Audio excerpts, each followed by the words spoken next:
I was sentenced to 6 months incarceration. And just in shock, right? Like total shock that this was where it had all led to.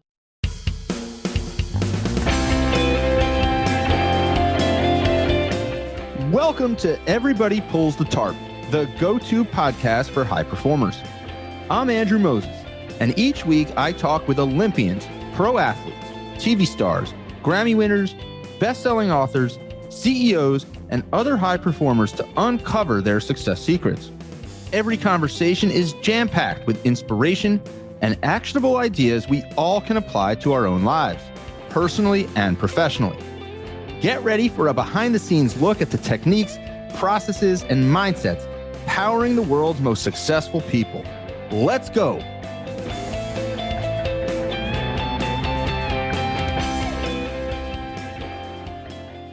Hi, everyone, and welcome back to Everybody Pulls the Tarp. This week, my guest is Marion Jones. Marion is a former Olympic track and field athlete and a retired professional basketball player. Marion's story is filled with the highest of highs and, sadly, the lowest of lows. In 2000, Marion became the first woman to win 5 track and field medals at a single Olympics when she won 3 gold medals and 2 bronze medals at the Summer Games in Sydney, Australia. At that moment, Marion was on top of the world. She had accomplished her childhood dream of becoming an Olympic champion, and along the way, became an icon in her sport, achieved global fame, and was the fastest woman in the world. But sadly, Marion's world would soon come crashing down. In 2007, Marion confessed that she had lied to federal investigators when a few years prior, she had denied using performance-enhancing drugs. Eventually, she was sentenced to 6 months in prison, and the International Olympic Committee vacated all of her Olympic medals and performances. But since then, Marion has completely reshaped her life and is now committed to leading by example and turning her journey from Olympic glory to public scandal into a story that all of us can learn from. In the conversation you are about to hear, Marion and I explore it all. Marion talked candidly about her life and career and many of the difficult lessons she has learned along the way. My conversation with Marion is a powerful reminder about the ripple effects of decisions, the journey of redemption, and why we are all capable of overcoming our biggest mistakes. This episode is raw and emotional, and I hope you take away as much from Marion as I have. Oh, and one more thing. This podcast is presented solely for educational and entertainment purposes. It is not intended to be a substitute for the advice of a physician, psychotherapist, or other qualified professional. So, let's pull the tarp and get straight to Marion Jones. Marion, where I want to begin, you grew up in the Los Angeles area. I'm always curious to ask people, what do you remember most about your childhood? I remember just like the freedom to explore. My mom made sure that my older brother and I had a childhood that was filled with joy and laughter, and there were rules. My mom is from a small country in Central America, Andrew, by the name of Belize. Used to be under British rule. And so she's fairly conservative, but I just remember the freedom to go outside and play and run around and bike and get into stuff and not have an overarching fear of everything that we see today with our kids. Like, I would never let my kids do that type of stuff. It's amazing how much different it was. So when I think of my childhood, though, I think of love. My mom was a single parent and made sure that my brother and I had every opportunity that we could. She worked hard, she worked long hours, but generally I just feel like my childhood was filled with joy, the freedom to just figure out who I was, what I wanted to do, what I liked, what I was good at, and kind of went from there. So sticking with the theme of joy and a world to discover, when did athletics and sport begin to rear itself for you? Was it just on the playground or on the street with friends initially? Well, I like to joke, Andrew, and say that when you have an older brother, older brother is 5 years older than I am, and when your older brother starts to pick you, his younger sister, to be on his little neighborhood teams, you know that there's something special with you, right? That's where it all started from, and you'll hear a lot of athletes say the same thing. Like my joy of movement and fitness and running and play originated from a very early age. I mean, 5, 6 years old, to the point where I was begging my mom to sign me up for like little local recreational competitions. My first track meet, I remember having there were these shoes a long time ago. It outdates you, Andrew. They were called Roos, Roos, right? And there was a little zipper on the side that you can put like a quarter in or a diamond. My mom would give me that for like milk money for school. But I remember running in my first track meet, and I was running in the Roos, and my mom signed me up. And it's a funny story, and I'll share it with you quickly. I ran, I think it was a 400 meters, and it was also a 200 meters. And there were a lot of heats of the 400 in my age group. And I didn't understand that. I just figured, hey, if I win my heat, like I win it all, right? And I won my heat, and I'm sitting, they were giving out ribbons and they were announcing names, and my name was not announced as the first place. And I was just like, this is a travesty. They handed me a third place ribbon. I ran upstairs to the stands, and I was like in tears. They had my mom and my stepdad had to walk me back down and have the man explain to me, you have to just run all out, even if you know that you're ahead, because when there's so many heats, it's based off of the fastest time. And that was my first true life lesson that even when nobody's watching, you go hard, right? You go as hard as you can, because you never know. That is a powerful idea. I think that we can apply to everything, right? Absolutely. You always go full speed. Yeah, my first true life lesson, right? First true life lesson. Yeah. So obviously, it's a bit unique when the sister who's 5 years younger is being invited by the brother who's 5 years older to be part of all the neighborhood teams. So that may have been a signal to you and others that maybe something special was going on for you athletically. But there's a big difference between those moments and then believing that, you know, you might be able to make the Olympics one day in whatever it is that you pursue. I know that you went to the Olympic parade in Los Angeles when the games were there in 1984, and that kind of hooked you. Take me through that moment. What do you remember most about that parade? What was it that you were most drawn and compelled by, you know, when it comes to the Olympics? By that point in my life, I was 9, and I had been exposed for a few years to sports. My stepfather was an avid sports fan. We watched it on television. We went to Dodgers games. We went to Clippers and Lakers games. So I was deeply immersed in the world of sport at the age of 9. My stepfather took me in, as you mentioned, in 84. I was 9 years old, and this was the first time that I had been exposed to anything like Olympic or remembered it. And it happened to come in my backyard. My mom took me out to the parade, and I watched the athletes parade down the street. This is when they used to do that. And that summer I sat and I watched the Olympic Games in astonishment that like people could compete at this level. But mainly I wanted to feel, Andrew, whatever euphoria that these athletes were experiencing when they crossed the line in first place. I wanted to hear the national anthem. I wanted to be on the podium. I wanted all that it involved. And this was at 9. You might have heard the story. My mom that summer had actually purchased a chalkboard for me, Andrew, to write my summer homework assignments on. And I erased all that. And after watching the games, I knew that I wanted to be a part of this movement. And I didn't know at that point if it was like what specifically, but I knew I was going to be an Olympic champion. And that's kind of where it started.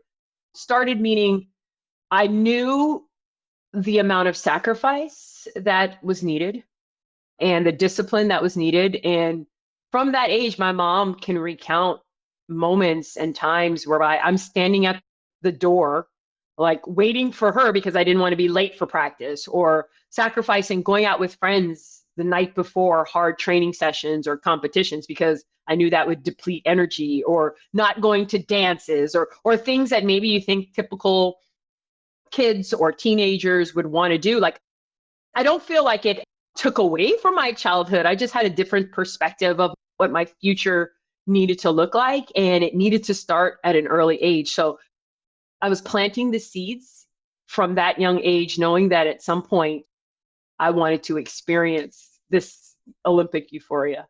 I have heard you tell a story about, I mean, going back to a few moments ago when you talked about going to watch the Dodgers, the Clippers, the Lakers, either, on TV or in person with your stepfather and your mother. I've heard you tell a story about, in particular, the Dodgers games, and you'd watch with your stepfather, and when the game was over, you wouldn't just turn the game off. He would tell you, watch the interviews, watch the post-game conversations that the reporters have with the players, and see what you can take away from it. Talk about that for a minute. Did that begin kind of your fascination with what the process and the sacrifice might look like? Well, I think what it started to do, Andrew, and yes, what you just recounted is accurate. My stepfather not only loved to watch sport, but he loved the connection with the athlete and the fans. And that, for me, was pretty transformative, in that I realized then that it wasn't just about like the competition, like the athlete and the competition. It was so much bigger than that. It was so much more impactful than that. And how I could turn this into a very solitary journey. And maybe at that young age, Andrew, I didn't like put it together now that how I can put it together, but in a way, it made it much bigger than a solitary thing. That you mean that I competing, I performing well, I being able to communicate my thoughts before and after a competition in a way that can really resonate with people, make people feel excited, make people feel proud. Like all of these, like like little old me has the ability to do that. And so that's what it did. And I mean, I don't know if that's what my stepfather's goal in that was. I know there were moments he would say, no, you have to know how to communicate with the world, and not just communicate with how fast you run. And I think it's a lost art right now, not to get into controversy or the weeds, but like so many of these young athletes right now, they pour into their sport. You can tell like their skill level is very high, but when it comes to being able to acknowledge that what you do on the sporting field can truly impact lives, it can impact people. It could force people for an hour or two or however long, or 10 seconds in my case, right?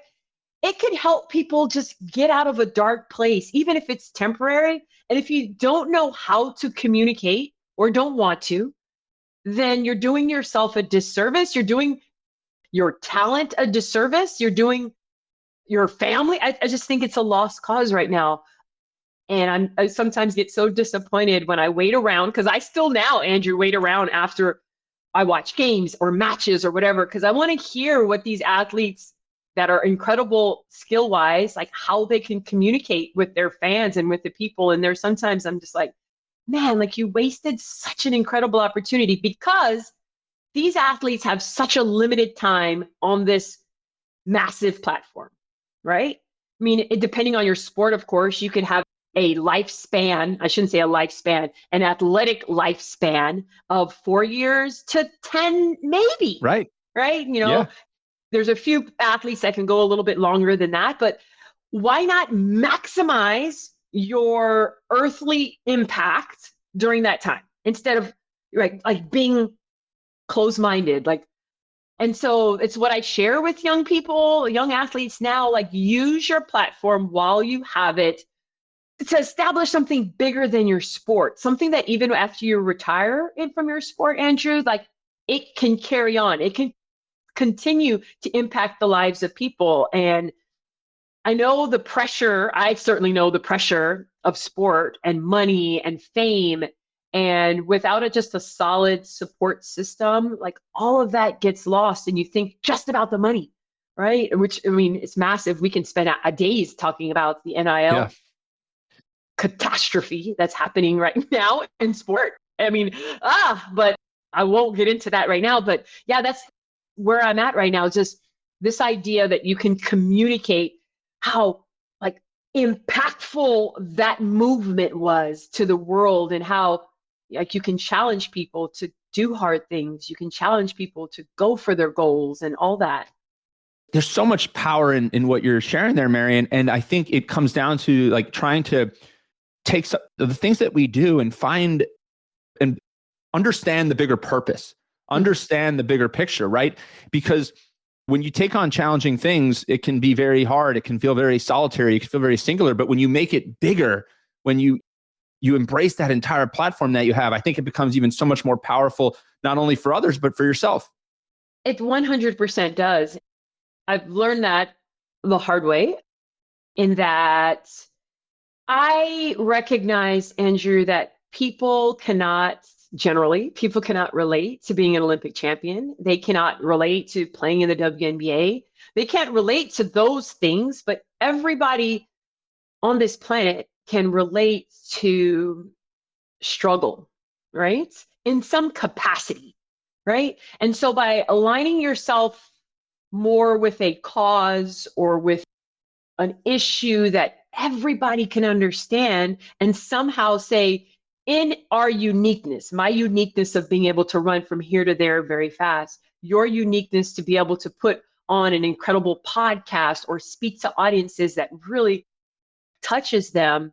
But in all of that, there's a common thread. And it doesn't necessarily the common thread have to be struggle. Like that is what I have found really makes me very transparent and resonate with people. But it can be whatever. It could be your spirit of joy, of giving, of love, or whatever that is. Finding a common theme with these athletes or entertainers, I've found, with general public, makes you, if this is your goal in life, and it is for some, like bigger than life, or if you're focused on legacy, like once you leave, like what will you be remembered for? If that is what your search for is in life, then the sooner that you find a common thread between you being great in whatever you do and the rest of the world, like that is how you cement, I am fairly positive, your immeasurable legacy in life.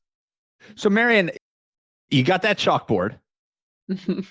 Well, taking a step back, I mean, I 100% agree with you that there are common through lines in all of our lives. I can't suggest that I could even imagine what it's like to be an Olympic champion, to be in your shoes, but we all have common experiences, common through lines, common perspectives, things that shape us.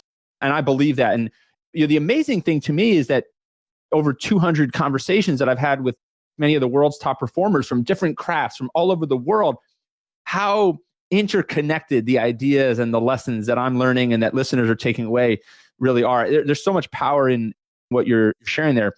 Now, to go back a moment, or to go back a few minutes ago, you talked about this chalkboard. Your mom bought it for you to track your summer reading, your summer homework, but you erased it all and you said, I'm going to be an Olympic champion. Now, there's a lot of kids who want to be an Olympic champion, and there's a lot fewer who actually achieve it. So take me through kind of those next number of years, it kind of, in the lead up to 92, when you make the Olympic team, but you actually decide not to go. I find that to be a very, very interesting part of your story as well. Yeah. Let me give you a little perspective on that timeline from 9 years old to 15. There were a lot of life happenings in my world at that point. Earlier on, my parents were divorced when I was very young. My mom remarried. I had an incredible stepfather. Ira Was his name, and introduced me to sport, right? And all that. My stepfather passed away not too long after the Olympic Games. And so my mom was once again forced to be a single parent.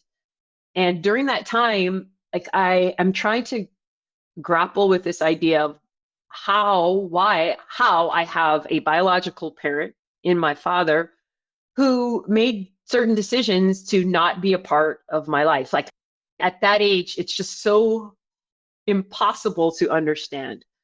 And just really like dealing with that and seeing my mom like work so hard and struggle and have to drive sometimes 90 minutes to work deal with traffic, come back 90 minutes, put food on the table, cook, get me ready for the next day. And then at that same time, Andrew, like I am an adolescent, right? Like I'm going through all that happens during that time with your body and your mind, and there's pressure and there's sports and there's school and there's all that. And I have this element of emptiness with a parent that's alive, right? Who makes the decision not to be a part of my life. And I found, and now, I mean, I certainly at that time, Andrew, was unable to understand it all. But in looking back, I was able to use that fire, I call it, or that pain, because I can now put a word to it, as motivation, right? To train hard, right? To sacrifice, to have it become a way of life with me, right? Without me knowing that it was becoming a way of life for me. And there are so many people, and I feel so blessed, Andrew, because there are so many people who don't have that outlet like I did, Right. right? Like my outlet when I was sad, my outlet when I was mad, my outlet when I was going through adolescent stuff and teenage daughter and mother and all of that, like I would go train, right? Or I would compete.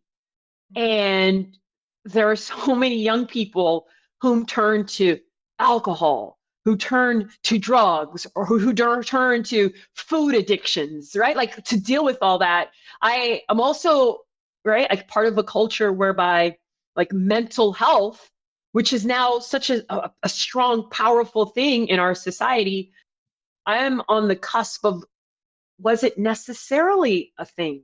Right? It's not necessarily something that you talked about. It's certainly in my culture. And even to this day, it's kind of tiptoed around. They used to say, you don't air your dirty laundry with the world. You don't actually pay somebody to air your dirty laundry. It wasn't a thing. And so, right, you can just see how and why I feel so blessed that on one hand, I was able to pour into my sport of choice, into my passion, and that's how I became better and better and better. And yes, there is a certain massive amount of talent Sure. Yeah. that goes into it. Like you talked about, just because you write on your chalkboard doesn't mean, well, I have that element of it as well. But then you couple that with somebody who has a motivation, an intrinsic motivation that you cannot even see, that I have not even been comfortable talking about up until the last 10 years of my life. And people are like, how did you do it? How did you do it? Well, this is how I did it, right? And I never even, to fast forward a few years, and we can go back and forth however you need, but to fast forward a few years after I'd gone to college and played, a season, came back to California, my team was playing at UCLA. I had played there growing up and competed in that area for many years. And my team went back and we were playing, Andrew, in the Sweet 16. In basketball, which is in basketball, amazing in and of itself. You win a national championship in college basketball. We won a national championship my freshman year. My sophomore year, we got seated in the West, right? So my North Carolina team got to fly back home, my home. It's the first time I had played back home since I had left high school. So I was excited to see friends and family. Halftime comes around and we're down to Stanford, right? And I'm running into the locker room and I see my biological father sitting in the stands. Now, I had not seen him, Andrew, in I don't know how long. Hadn't spoken to him. He had not reached out to me. Come back out. We play the game. We lose. All right. I come back out after the game and most excited that I could see him, say something to him. And he was gone. And that was the last time that I had seen my biological father alive, because in 2001, I was told that he had passed away. And anyway, so I share that story, right? Not for empathy or sympathy, but for people to get a perspective on the motivation that I had during that time to excel, right? And I think a very small amount of it was, hey, Dad, right? Look at what I have been able to do without you, right? Look how I've been able to shine. Look who I've become despite you, right? And you can't downplay that in this journey of mine. And people who don't share that part of my story is doing it all a disservice. Well, and I guess understanding that on a deeper level, as you just described, I think it makes more sense to me. And now I understand a little bit better about 1992 when you kind of have this opportunity to make the team or go as an alternate, you decline because you had so much intrinsic motivation. It almost feels like it wasn't about the medals and it wasn't about the external accolades. Maybe there was a part of it, but you had this intrinsic motivation that you want to do this your way on your terms because you have something to prove. Is that fair? It is. But even on another level to that, Andrew, I knew that I needed exposure in the sport, right? And I easily could have gone, I think it was Seoul, Korea in 92, where the games were, that I could have traveled with the team since I've made the team. But I also wanted my feet and toes getting wet and not just being handed something, right? If anybody listening to this, they understand how Olympic trials and track and field works and who makes the team, I'll give a quick tutorial. For the relays for the US team, they will take 6 athletes, right? Only 4, of course, are on a relay on the track, but they will take 6 just in case somebody gets hurt or if another athlete doesn't want to run. And at that time, I was 15 years old. I wasn't comfortable, even though they would have taken me because I made top 6 at the Olympic trials. I didn't feel comfortable that in Seoul, they would have actually put me on the track. And I would have won a gold medal because I was part of the 6, but I would not have gotten a chance, Andrew, to really get my feet wet. And I wanted the first one to be massive. So I made the decision. And that also tells you how much confidence I had in my ability and in what I was going to do, right? Like there's a lot. It's not like I felt like, oh no, this is my one and only opportunity to be an Olympian. Like that never even crossed my mind. And we opted not. I decided I wanted to hone my basketball skills because, we haven't talked a lot about that besides my quick story. But by that point, I had been playing ball for a number of years and I was fairly good. I was much more athletic, to be honest with you, than I was skilled. But because the athleticism was so high, I was able to make do. Fast forward a few years, I graduated and decided that I wanted to be a dual sport athlete.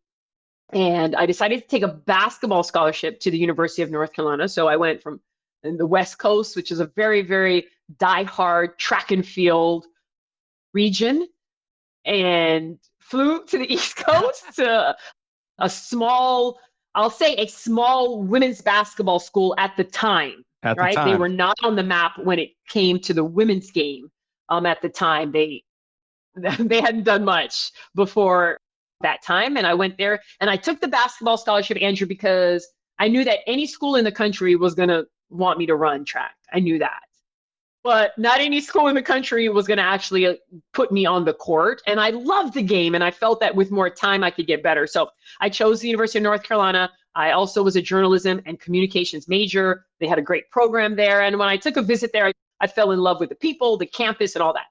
Fast forward, went there. My freshman year was the best decision I could have made because I was a part of the school's one and only women's basketball national championship. They have not won since then. They have not won one since then. And it was an incredible experience for me.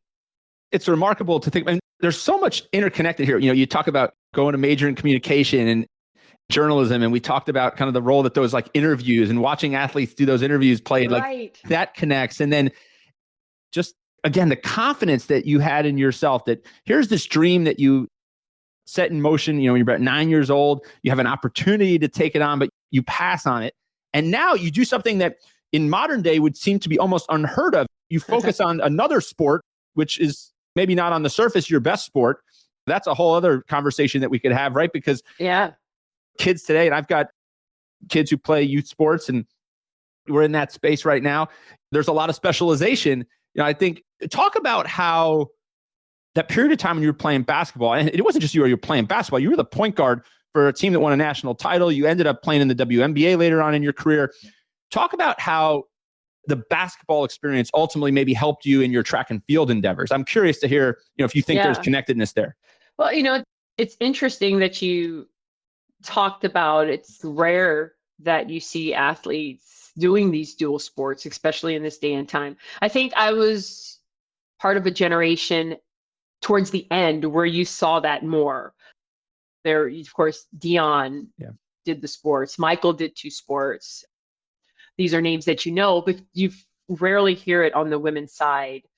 But what basketball did for me was it allowed me a few things. It allowed me to enhance my skills without being in the spotlight for a good amount of time, from the age of whatever 12 until now. Like in terms of track and field, even now if I go someplace, it's hard to blend in when it comes to anything track related for a lot of reasons now. But when it came to basketball, I was able to like blend in with a team, be part of a team, understand leadership, understand having to rely on somebody, right? Like there's these different life skills that we need, that you need to perfect. So it's one of the reasons now, Andrew, that when parents of young athletes, and I don't know how old your kids are, Andrew, but like how I just really push this idea of do not specialize before the age of 13, 14, 15 years old. And like, it's hard for parents to like even grapple with that, right? Because one, we are paying thousands and thousands of dollars for a club team that travels all around the country, right? Where do you have time to add another sport? Where do you have money to add another sport, right? Whereby if you understand the benefits of multiple sports, right? Not only physiologically and physically with your kid, but like it just gives them an opportunity to understand different life skills. Like I would not have understood necessarily like taking like a coach's communication with me and applying that to the rest of the team, right? Without being in the position of point guard. There's so many skills. It's also why you see, I read the other day, there are so many Fortune 500 companies right now that when they're looking at resumes and you say that you're a college athlete, or even if you played high school sports at a really, really high level, like they're looking towards those type of people to hire because they understand discipline, sacrifice, leadership, communication skills, as opposed to people who necessarily did it. All right, everyone. We'll get back to the conversation momentarily. But first, I want to tell you about my free weekly email newsletter, Tarp Pullers. Each week, I share an uplifting and inspirational tarp pulling story that is sure to brighten your day. And I also highlight some of the most powerful ideas I've learned on my journey talking to 200 and counting of the world's top performers. The newsletter is short, concise, and a reader recently told me this. She said it makes her day every time it hits her inbox. Go to everybodypullsthetarp.com/newsletter to sign up today. And so what basketball did for me, it allowed me to like really enjoy a sport. Not to say that track and field was not enjoyable. It's enjoyable when you win, but it's a very lonely sport. It's a very lonely sport in that it's just you out there, right? It's just you. If you slip out of the blocks, or if you trip over a hurdle, or if you just do something, like it's the whole world's looking at you. But with a team, you do well, yeah, you get praise. If you throw the ball away, okay, yeah, for like a moment, the announcer is like, oh, Jones, created a turnover, but then you move on. Right. Yeah. And you learn how to deal with that. So I am grateful that I had a parent in my mother that encouraged me to play a lot of different sports. Like we didn't mention, but I played soccer when I was a young person. I did gymnastics. I love that. And I love the idea of being done with the sport for a season and moving on to another one. It's very until I couldn't anymore. And once I graduated from college. So it's very cool. So much great perspective in there. So we talked about 92. Let's fast forward to 2000. I mean, you're about to be on the top of the track and field world. I mean, all the accolades and fanfare, fastest woman on the planet. You head into the Sydney Games in 2000. You say you want to win 5 gold medals, which would set a record. You won 5 medals. Well, you say you want to win 5 gold medals, which is just a remarkable goal to set for oneself. You did win 5 medals. You won 3 gold and 2 bronze. You talked earlier about the euphoria. When you were 9 years old, you just wanted to feel that euphoria that an Olympic champion would feel. What do you remember about that moment? 2000 was a really powerful year for a lot of reasons. We've gone forward and backwards some in this interview, but sometimes you have to. In 97, I had graduated from the University of North Carolina, and I had played basketball the majority of my time in school. I dabbled a little bit in track, but I missed the track world while I was in college. And so I vowed that, I was going to kind of hang up my basketball shoes and I was going to pursue my dream of being the fastest woman in the world and being an Olympic champion and so on and so forth. So 97, I dove back into it, training and competing, and won the world championships in the 100 meters. And I remember I was in a press conference in Brussels, Belgium, and I was asked in 97, like what my future goals were, what I wanted to accomplish. And I want to win, right? Like I'm a competitor, I'm an athlete. That question to me is always very silly, but you have to humor people. Like I want to win. And if going into the 2000 Olympics, I'm competing in the 100 and the 200 and the long jump and the 4x100 relay and the 4x400 relay, that equals 5 events. Of course I want to win all 5. Of course, right? I want to win all 5, right? Seems like, right? Pretty obvious. Who? And I don't know how old I was, maybe 22 or, something along 20, in that range. And so you're a little bit more brazen, you're a little more flippant when you talk and maybe a little bit cocky. I was winning races and I flippantly said, yeah, I want to win 5 gold medals. Like, and without really knowing, Andrew, that it had never been done before and that story would take a life of its own as I lead up to the 2000 Olympic Games and would put me, I guess, on the map and on the cover of every magazine and the golden child going into the 2000 Games. And so there was a good amount of pressure to succeed, but I had been running well, training well. And I got to Sydney as my first Olympic experience now.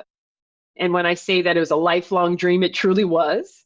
And I showed up in the best shape of my life, ready to perform at the highest level. And I did just that. Fell somewhat short and only won 3 gold and 2 bronze, but was fairly satisfied. I mean, I laugh when you say that, right? I fell somewhat short. I had 3 gold and 2 bronze. But to your point, why would the goal be anything but winning all 5? I would hope that every athlete there, that would be their goal, even if it's not necessarily a realistic one, right? If you're lining up against the likes of me or some other dominant athlete, but just people wanted the sound bites, right? Yeah. So yeah, I want to win. So my overall memory of the 2000 Games was positive, right? It was positive, an incredible experience. I think in hindsight, I would have loved for a middle ground of Olympic experience. So when I was 15, right, and I made my first Olympic team and I opted not to go, I would have gone to Seoul as a relatively unknown, right, in the world of elite sport. And I would have gotten a chance to see and experience all of the nuances of the Olympics, the Olympic Village, how it all works, the exchanging of pins, like all of that. You fast forward to 2000, where my first Olympic endeavor experience is one where I cannot go anywhere, right? Like I did not stay in the Olympic Village. I could not eat the food there. I couldn't exchange pins, right? Because like I needed a security detail just because of the popularity that I had at that time. And I would have loved like a middle ground. Yes, I understand. Right? Yeah, I understand that. That makes sense. But right, like, hey, you wish for what you wish for, and you put that in the universe. Sometimes it takes a life of its own, and it did. Well, you win the 5 medals, the 3 gold, the 2 bronze, and then, as has been well documented, and as you've been very public about, you achieve everything you dream of, and then in many ways, a lot of it comes crashing down. I'm curious, up until that point, was there ever a question in your mind as to whether or not you had like inadvertently put some type of substance into your body, performance enhancing drug that might be problematic? Like, was that thought like ever in your mind up until that point when Well, this? prior to like the fame and the massive popularity leading up to the Olympic Games. So in 97, when I came back on the scene, and I hadn't yet solidified my place in the sport. And I'm going to the GNCs or the regular supplement companies that you and your Yeah, friends yeah. like go to, right? And I'm taking things that are kind of common, athletes need creatine, athletes need X, Y, and Z, and I'm buying that over the counter. And you're seeing and hearing athletes test positive, and they're saying and claiming that what they're taking with these over the counter supplements and vitamins were tainted, right? And they have no way to prove that, right? Like I'm buying things over the counter, and I can't guarantee that somehow in a factory or whatever that what I'm taking is exactly what it says that it's taking, right? So I guess if there was any question before everything happened, it was in that time span, right? From 97, 98, some of 99. And then we made a decision leading up to the 2000 games. So that was like probably as soon as 99 started that we couldn't take that chance anymore, right? So what do? I have at that point the resources to seek out a company that creates supplements for athletes. So therefore, I know that there is no cross contamination, right? Like I am certain that there's nothing going to be in this vitamin, in this supplement, whatever I'm giving that I can have to be fearful for. I'm also at that time, as I've shared and has been well documented, I am the most tested athlete in the world. Tested meaning that every other week, someone from USADA or the drug agency is knocking on my front door wanting a sample, right? I get it, right? Yeah. You have to do that in sport. And there's nothing that's coming up that's saying, one, that I've taken anything or that I have tested positive for anything. So that is also my confirmation, Andrew, that the company that I hired, what I've been given, right, is good, solid stuff that every athlete needs. So to answer your question, there was no, before I hired this company, there was a little bit, right? Because I'm literally walking in every month to a GNC and I'm purchasing products and I'm just like hoping and praying that, there's nothing that I should be worried about. So take me to that moment where you're eventually meeting with the federal investigators. What's now obviously publicly known, and you've talked a lot about, you lied to the federal investigators. Do you realize in the moment that you are telling a lie? Yeah. Well, let's give, I think, folks some context because people who love sport and know the story, you know it, but I think a good amount of people, even younger people, are like, what? Wait, how? You're fast forwarding really quick, Andrew.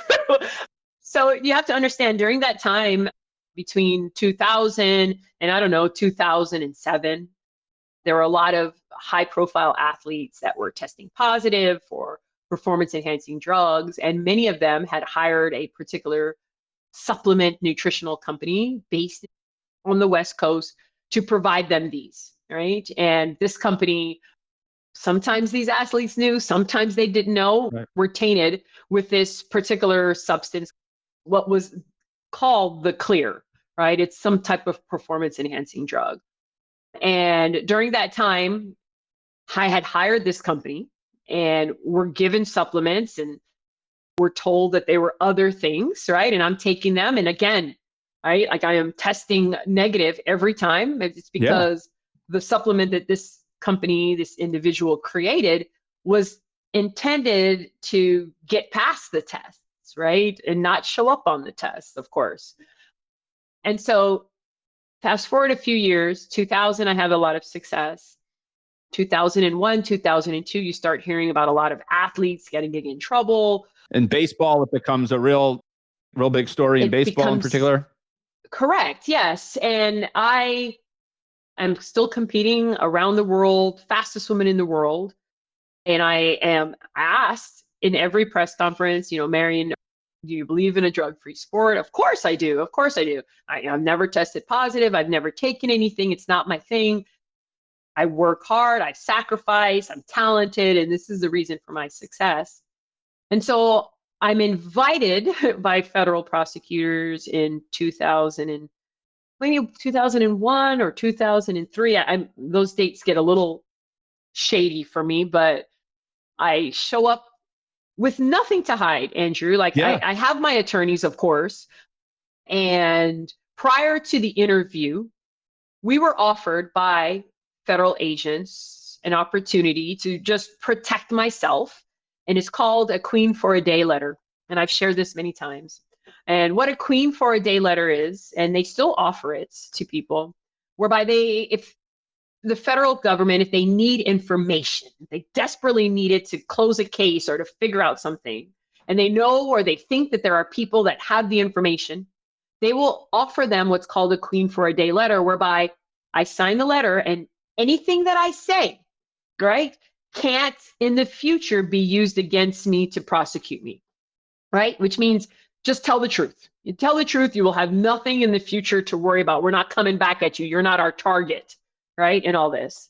And so when I was invited and my attorneys looked at this and I told them, I have nothing to hide. So Right. I have no problem signing this letter. I can sign it with my eyes closed, right? So I signed the letter. We go into the interview.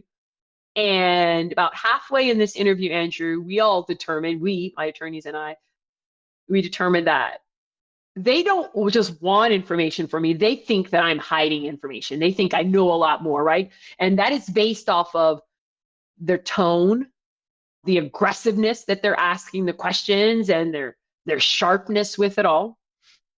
And we get to maybe 2-3 hours into this interview, and they finally just pull out something like it sounds like a made-for-movie moment, pull out a right? paper Whereby an they exhibit. pull out a little Ziploc bag that had a vial of some clear-like substance in it.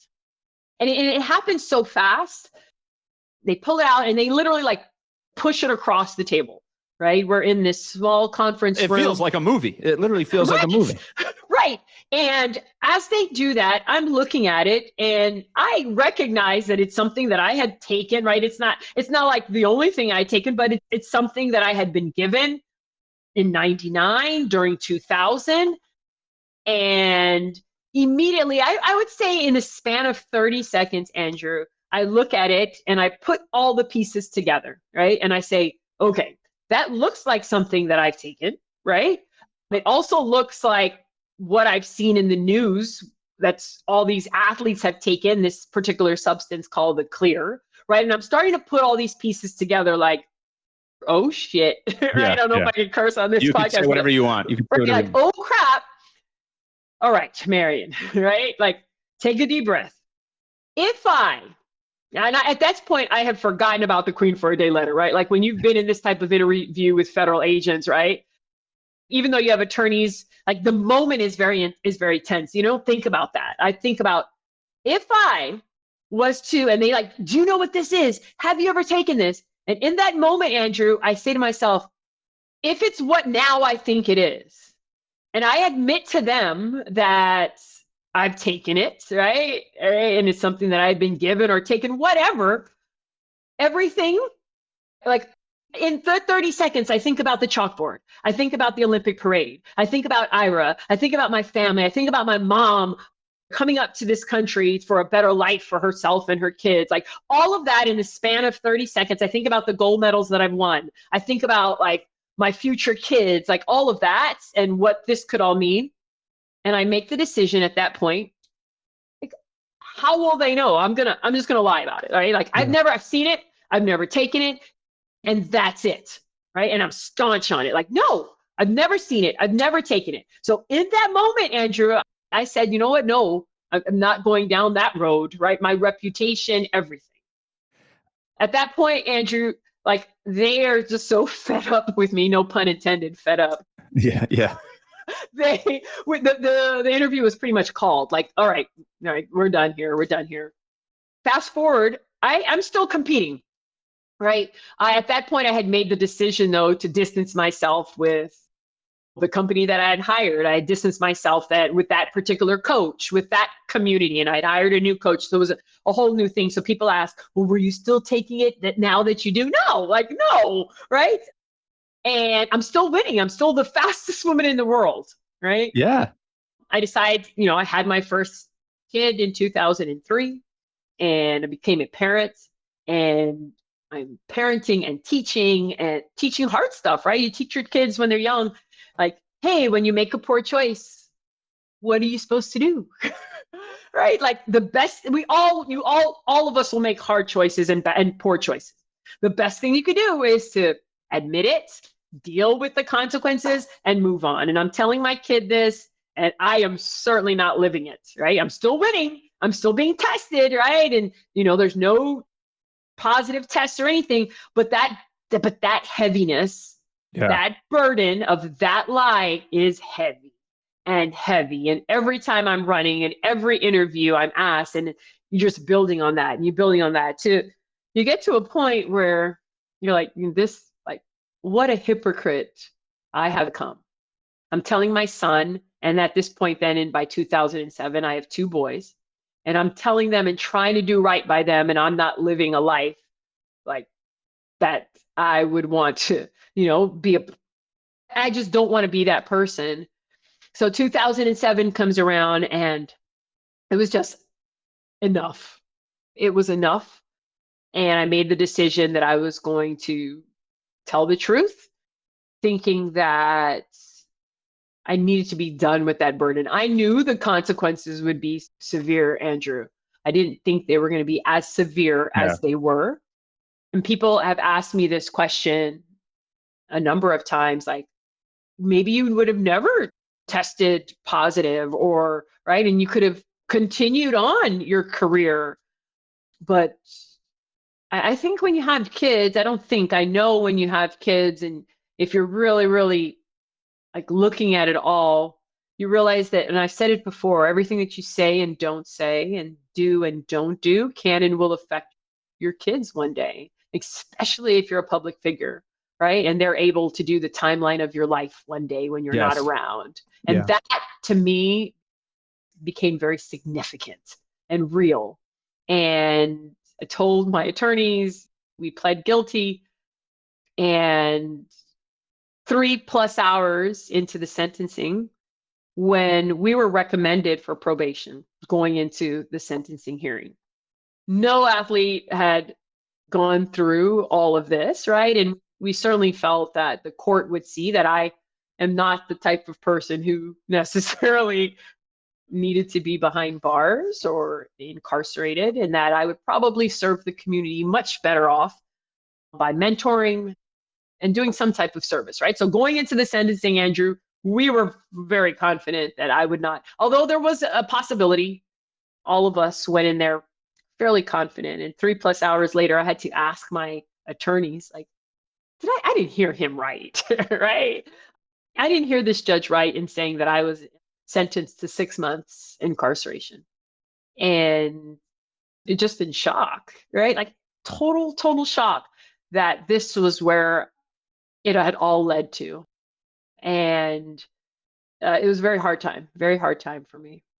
I'm sure. And I can feel, I don't know if you can tell just by looking at me, but I can feel like the intensity and like those moments that you described, both in those conversations with the federal investigators and in the courtroom. I mean, it's moments that it's very hard to comprehend and wrap your mind around. But I can certainly appreciate it as a parent, right? How you want to do the right thing. And, I talk a lot about in this podcast about leading by example and not asking others to do something that you wouldn't do yourself. And everybody makes mistakes, right? We all make mistakes, but at the end of the day, we've got to look ourselves in the mirror, and you made a decision to tell the truth. And that is really admirable at that point. Before we wrap up, I can't help but ask about your own podcast, Second Win with Marion Jones, which you recently launched. You're diving into the ripple effects of our decisions, the journey of redemption, and the powerful lessons that come from embracing failure.